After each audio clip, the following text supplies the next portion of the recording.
can't believe I just made this. In a few short hours, I hand stitched a leather handbag. I'm going to show you how easy it was, and I'll give you the link so you can buy your own kit.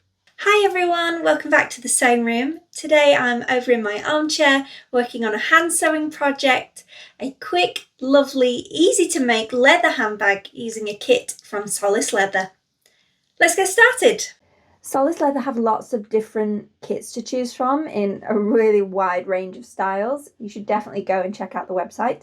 I chose this gorgeous mahogany brown clasp bag because I really need just basically a brown bag in my wardrobe.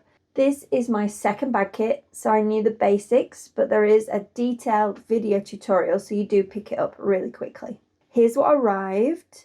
The leather smells great. The finish looks really high quality, and the hardware, it looks really fancy too. I'm very impressed.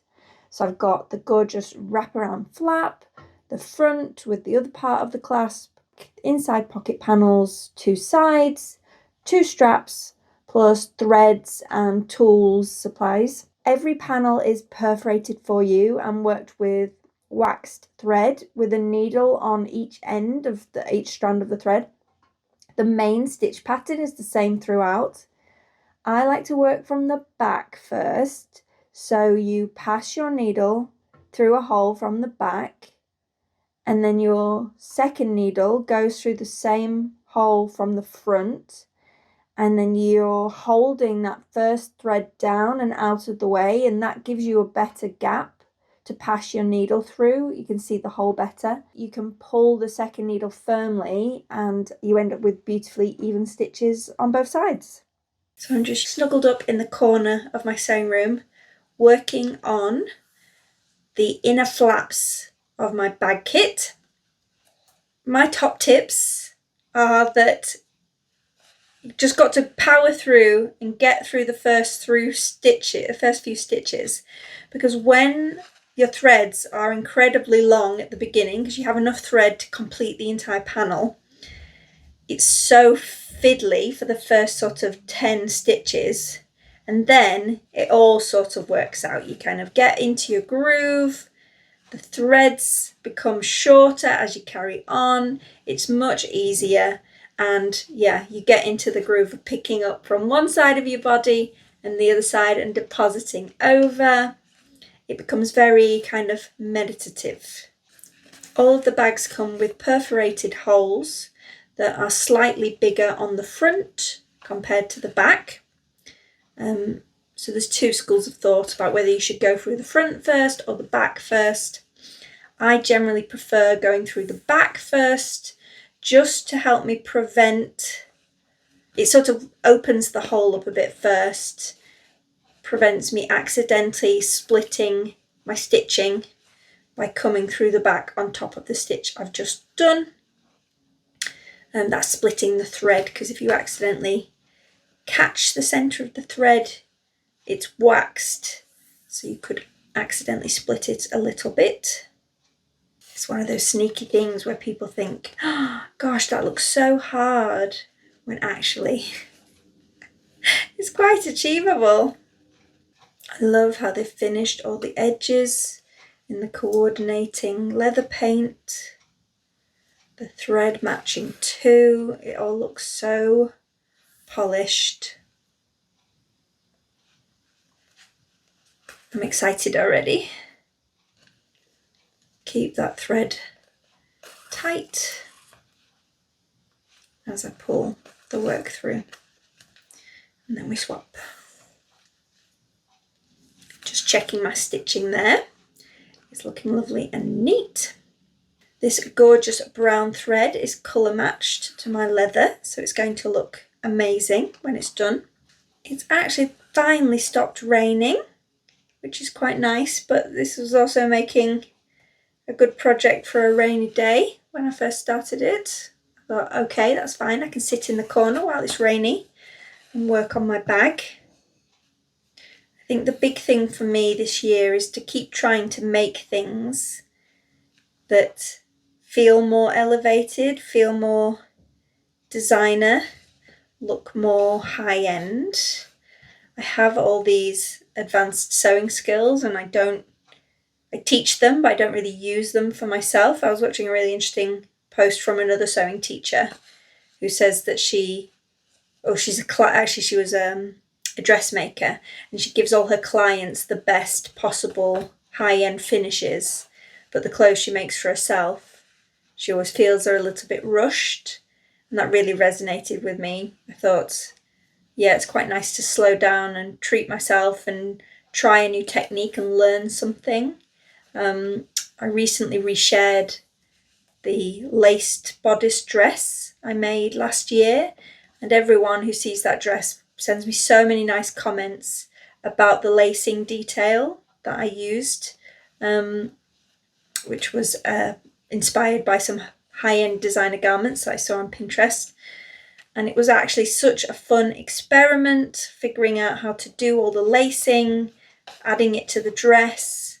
So yeah, that's why I've got the goal of doing some more things like that. That's why I'm trying the embroidered dress as well at the minute, which is going extremely slowly, so probably finish that next year at this rate. Yeah, a beautiful hand-sewn leather handbag is another one of those items that doesn't look handmade. It looks a bit more couture, and you know you made it. Have done a bit of embroidery in the past, hand embroidery. I especially enjoyed taking it on family holidays. It was a nice way to stay calm when everyone's being busy and noisy and frantic around you. But then, yeah, I haven't done any hand embroidery for a while.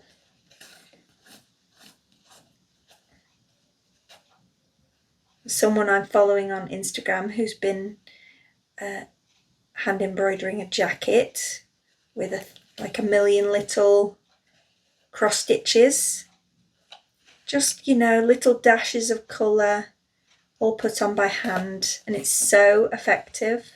I was chatting with another one of my friends on Instagram, and she's just started working for We Are Makers magazine, which is a wonderful independent magazine that goes around interviewing sort of artisanal makers in every different industry. It's really about connecting with what it means to make something, either by hand or with expertise. A really lovely magazine. So it's sort of a small startup magazine. It's not something you obviously find in the shops, but you can order it online, and I'm really excited for her. She's a wonderful writer, so she's going to be writing pieces for them. I'm working on an article at the minute about body scanning and getting a full set of your measurements, whether you'd be brave enough to have it done. It's quite confronting. Well, you can see here I've got myself into a little mess. That's easily resolvable. Let's undo this little knot. There we go. Easy peasy. They're obviously big chunky needles. They don't really hurt too bad if you accidentally stab your finger. But safety first. Look after yourselves out there, guys. So nice. I tell you what would be the dream. If I could be doing this on a sun lounger or in a gorgeous sunny garden with a nice refreshing drink next to me. So I'm sat in my new armchair in the sewing room. People who've been following for a while might wonder where my pink chair went, but I decided to upgrade and get something I could sort of lounge on. Perfect when I'm chilling in here, watching television, doing hand sewing, reading. It's a lovely cozy armchair that I can be in my favourite room of the house. The pink chair is still in great condition, so I'm hoping to find it a new home with someone who'll love it just as much as I do. I've finished my flaps now, so I wanted to show you that you start each piece with over threading. Hopefully you can see 2 stitches there. This is the first holes of this piece, and when you finish you do the same.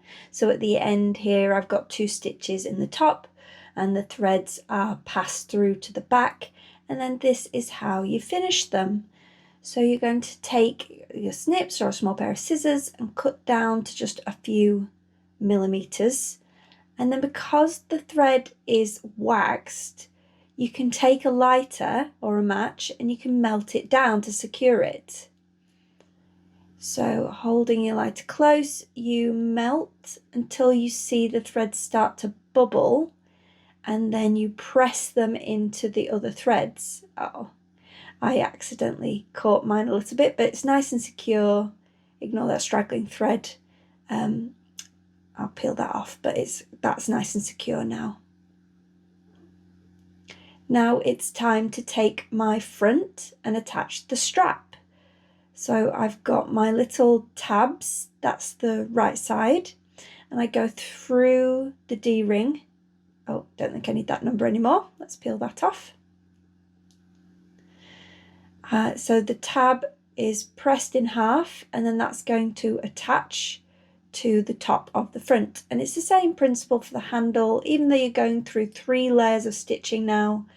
The same stitch pattern that you used before, and here you go, you just stitch your way all the way around. Don't let your stitches get loose. So there we go, and then I've done 2 stitches thread through to the back, and then we're going to cut close to the threads again, to the thread tails, and cut and melt those with the lighter, just as we did before. This time I decided to use my scissors to press down the thread ends. Moving on to attaching the back to the front, I generally like to start myself off on a table or a flat surface just to get the few fiddly bits done, and then move back to the sofa. So I'm about halfway through my panel now. I love how quickly this all comes together, but you can see that will wrap around. Amazing.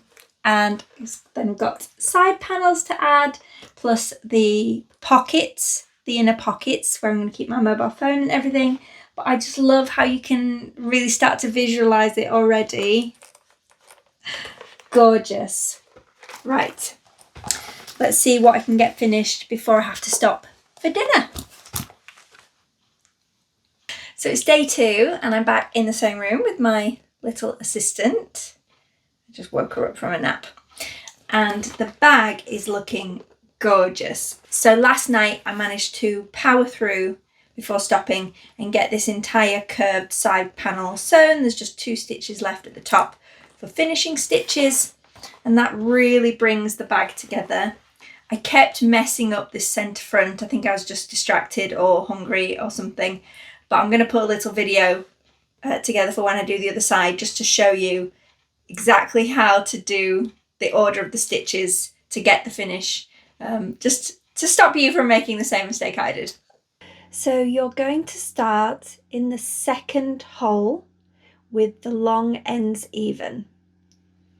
Then you want to take your back thread, you want to come through the back into the top needle hole, and so that comes out the front, and then you want to take the front thread and feed that through the top hole. So pretty much like a normal stitch, but you have to do the next step correctly.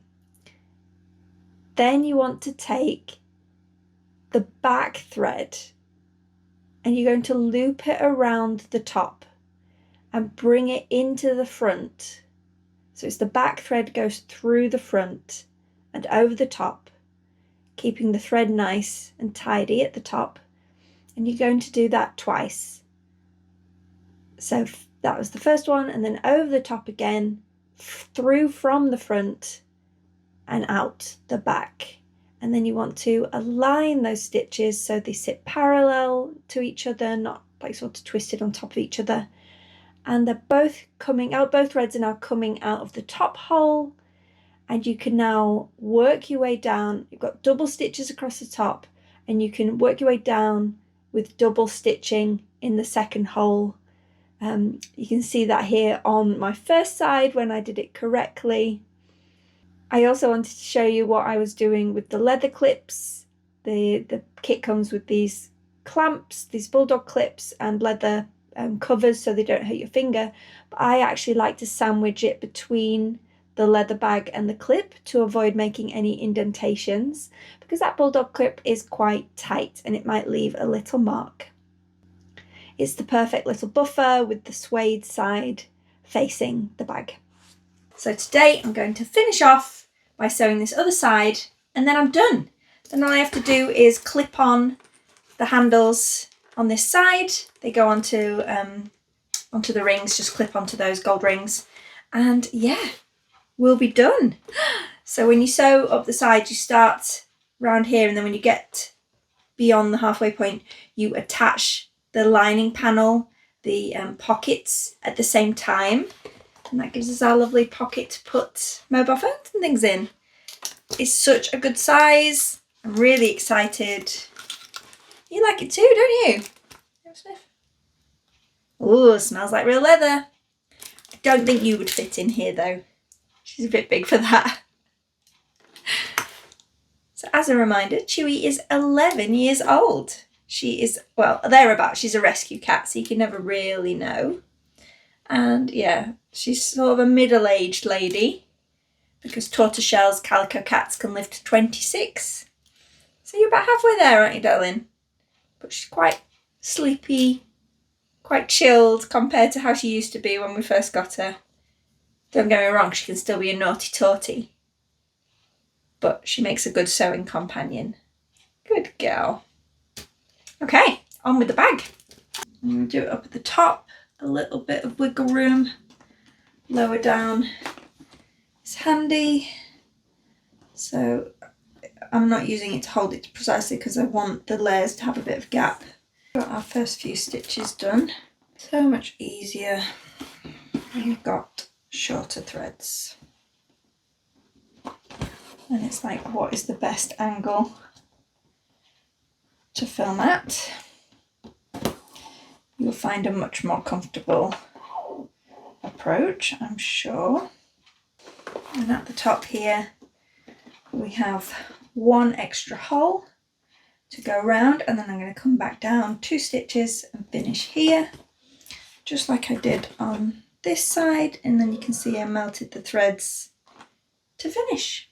So all that's left to do is take the plastic off my hardware and clip on my long adjustable strap onto the gold D-rings, and the bag is done. Here she is out in the wild, looking gorgeous. I love having the 2 straps. It's so roomy and spacious inside. I can fit a lot in there, and I'm so happy with it. She features a grab handle, plus a long adjustable strap that just clips on so you can remove it if you change your mind, an adjustable buckle so you can get the perfect length, plus a great clasp fastener and a storage pocket for your mobile phone. I'd definitely say she's beginner friendly because there are only 6 bits of stitching to do. 2 ends of the strap, attaching the 2 front and backs together, the side seams, and then the lining of the pocket inside. Very simple, easy, friendly for beginners. It's quite long threads, that's the only thing. You've got to not get your threads tangled. If you've ever done any hand sewing, you would normally do it with a 30 centimetre length of thread, but with this you're doing it at maximum a metre's length of thread. So you've just got to make sure you keep passing your threads properly, don't get anything knotted, but all the stitches are the same throughout, other than some finishing threads where you're locking your stitches in place. And yeah, she comes together so quickly. I worked on this during one evening and one morning, and now she's done. That's it for today. I hope you enjoyed this peek inside my sewing room, and I'll see you all again soon. Make sure to like and subscribe. Thanks everybody.